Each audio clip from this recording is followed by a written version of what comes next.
અને હવે વાત કરવી છે અમદાવાદના એ ક્ષતિગ્રસ્ત બ્રિજની કે જેના કારણે ટ્રાફિકની ભરપૂર સમસ્યા અત્યારે સર્જાઈ ગઈ છે। અમદાવાદનો સુભાષ બ્રિજ ક્ષતિગ્રસ્ત થતા સંપૂર્ણપણે બંધ કરી દેવામાં આવ્યો છે। એએમસીના એક્સપર્ટ્સ, તપાસ એજન્સીઓની ટીમ ત્યાં પહોંચી હતી તપાસ કરવા માટે। બ્રિજ પર જ્યાં ક્ષતિ જણાઈ આવે છે તે ભાગનું નિરીક્ષણ કરવામાં આવ્યું। એએમસીના એક્સપર્ટ્સ દ્વારા તપાસ કરવામાં આવી છે અને રિપોર્ટ તૈયાર કરીને તે સબમિટ કરાશે। ત્યારબાદ સમારકામની કામગીરી હાથ ધરવામાં આવશે। એટલે આ આખી જે પ્રક્રિયા છે એનામાં કેટલો સમય લાગી શકે છે અને ત્યારબાદ પણ અમદાવાદના લોકોને, અમદાવાદની જનતાને આ ટ્રાફિકની સમસ્યામાંથી રાહત ક્યારે મળશે એ સવાલ છે।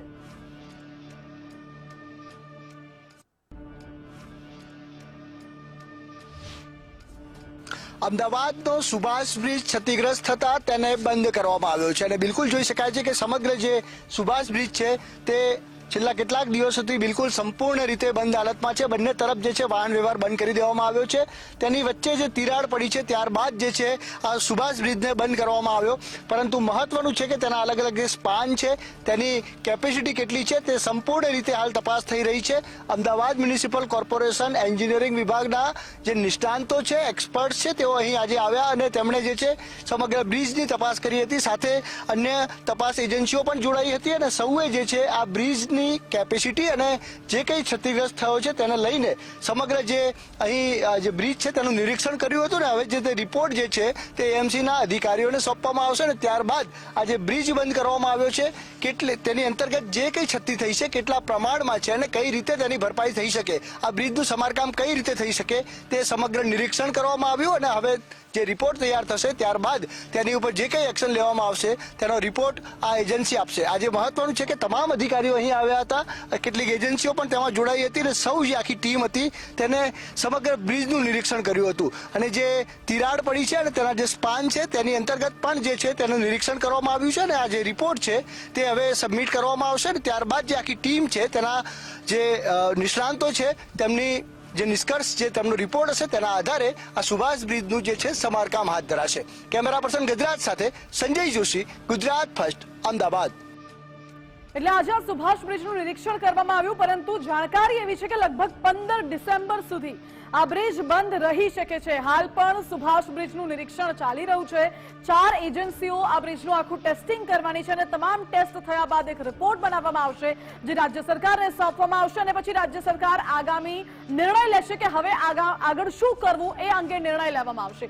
જો કે અત્યારની મોટી વાત એ છે કે 15 ડિસેમ્બર સુધી તો બ્રિજ સંપૂર્ણપણે બંધ રહેશે અને ત્યારબાદ આ બ્રિજનું કેટલા સમયમાં સમારકામ હાથ ધરવામાં આવે છે, પછી આ બ્રિજને ખુલ્લો કરવામાં કેટલો સમય લાગે છે એ હવે જોવાનું છે। આજ મુદ્દે વાત કરીશું। સંવાદદાતા માનસી જોડાઈ ગયા છે મારી સાથે। માનસી, સુભાષ બ્રિજ ક્યારે ખુલ્લો મૂકવામાં આવશે? જાણકારી છે કે 15 ડિસેમ્બર સુધી તો બંધ રહેશે પરંતુ નિરીક્ષણ કર્યા બાદ એક રિપોર્ટ સોંપવામાં આવશે સરકારમાં, એટલે આખી જે પ્રક્રિયા છે અને પછી જે સમારકામની પ્રક્રિયા છે અંદાજિત કેટલો સમય લાગી શકે છે?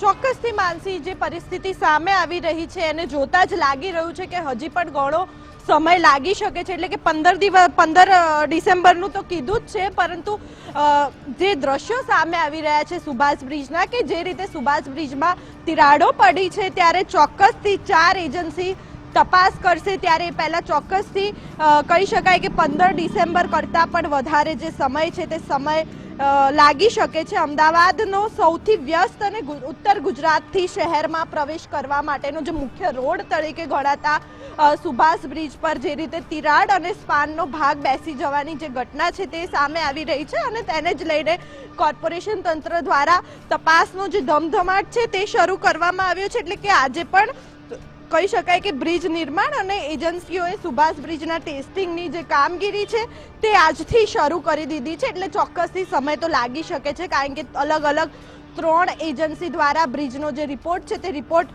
કરવામાં આવી રહ્યો છે અને આગામી 15 ડિસેમ્બર સુધી બ્રિજના ટેસ્ટિંગની જે કામગીરી છે તે ચાલવાની છે। એટલે હજી પણ 1 અઠવાડિયા સુધી બ્રિજ બંધ રહેશે અને 1 અઠવાડિયા કરતાં પણ વધારે સમય લાગી શકે છે કારણ કે સુભાષ બ્રિજ પર પડેલી જે તિરાડ છે અને ભાગ બેસી જવા મામલે બ્રિજ પ્રોજેક્ટ વિભાગ દ્વારા જે રીતે ટેસ્ટિંગની કામગીરી કરવામાં આવી રહી છે તે જ રીતે આજે વડોદરાની જીઓ ડાયમંડ નામની જે કંપની છે તેના દ્વારા સુભાષ બ્રિજની જે તપાસ છે તે આજે કરવામાં આવી હતી અને બ્રિજના તમામ જે પિલ્લર અને તમામ સ્પાનના ઇન્ટિગ્રિટી ટેસ્ટ પણ જે છે તે આજે કરવામાં આવ્યા હતા અને તમામ પાસા પર તપાસ કરીને 2 દિવસ બાદ જે બ્રિજનો જે રિપોર્ટ છે તે સોંપવામાં આવશે અને સોમવાર સાંજ સુધી તમામ જે આ બ્રિજના જે ટેસ્ટ છે ક્વોલિટીના તે પૂર્ણ થયા બાદ આ બ્રિજ અંગેનો જે નિર્ણય છે તે લેવામાં આવશે. એટલે કે ક્યાંક ને ક્યાંક સુરતની પણ જે ટીમ છે તે ઇન્ફેક્શન માટે આવવાની હતી, પરંતુ હવે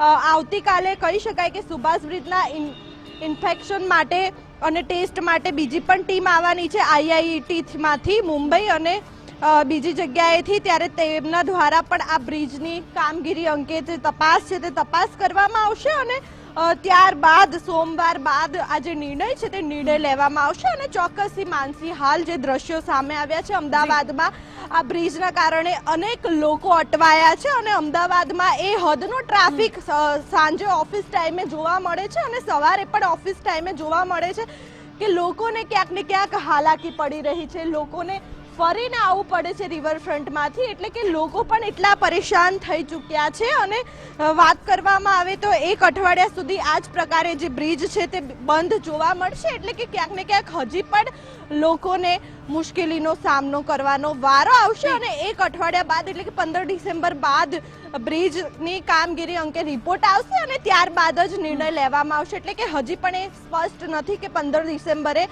આ જે સુભાષ બ્રિજ છે તે ચાલુ થશે જ. માનસી, બિલકુલ આભાર આપનો અમારી સાથે જોડાવા માટે. એટલે 15 ડિસેમ્બર સુધી તો ચોક્કસપણે આ બ્રિજ બંધ રહેવાનું છે, પરંતુ હજુ સ્પષ્ટ નથી કે આ બ્રિજ ખુલ્લો ક્યારે મૂકવામાં આવશે.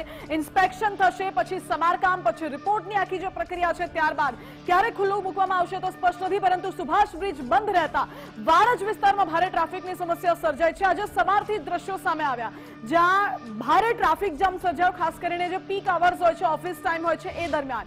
પરંતુ ટ્રાફિકનું નિરીક્ષણ કરવા માટે આજે ખુદ પોલીસ કમિશનર ત્યાં પહોંચ્યા હતા અને મહત્વપૂર્ણ છે કે સુભાષ બ્રિજ બંધ થતા અહીં ડાયવર્ઝન આપવામાં આવ્યું છે. જો કે ભારે ટ્રાફિકની સમસ્યાને લઈને પોલીસ કમિશનર અને ટ્રાફિક ડીસીપીએ ત્યાં નિરીક્ષણ કર્યું અને કેટલાક સૂચનો પણ આપ્યા છે.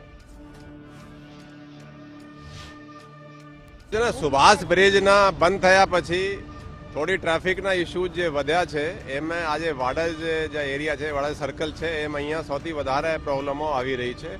એટલે હું આજે જાતે આવ્યા છીએ કે શું પ્રોબ્લેમ છે. અહીંયા એક બ્રિજની કન્સ્ટ્રક્શન ચાલુ છે, પણ આજે મ્યુનિસિપલ કોર્પોરેશનના પણ જે અધિકારીઓ હાજર છે એને સૂચના અમને અપાઈ ગઈ છે કે જે થોડા રેસ્ટ્રિક્શન રાખ્યા છે એ વિધિન 24 અવર્સ હટાડી દેશે, એટલે થોડું પહોળો થઈ જશે.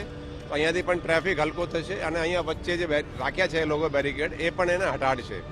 અને આ સિવાય આજે જ હું 250 પોલીસના જે માણસો છે, કર્મચારીઓ છે, એની જો રેગ્યુલર પોલીસ સ્ટેશનથી હું ટ્રાફિકમાં આજે જ ઓર્ડર કરવાના છીએ, એટલે હોપફુલી ટ્રાફિકની સમસ્યા થોડી ઓછી થશે.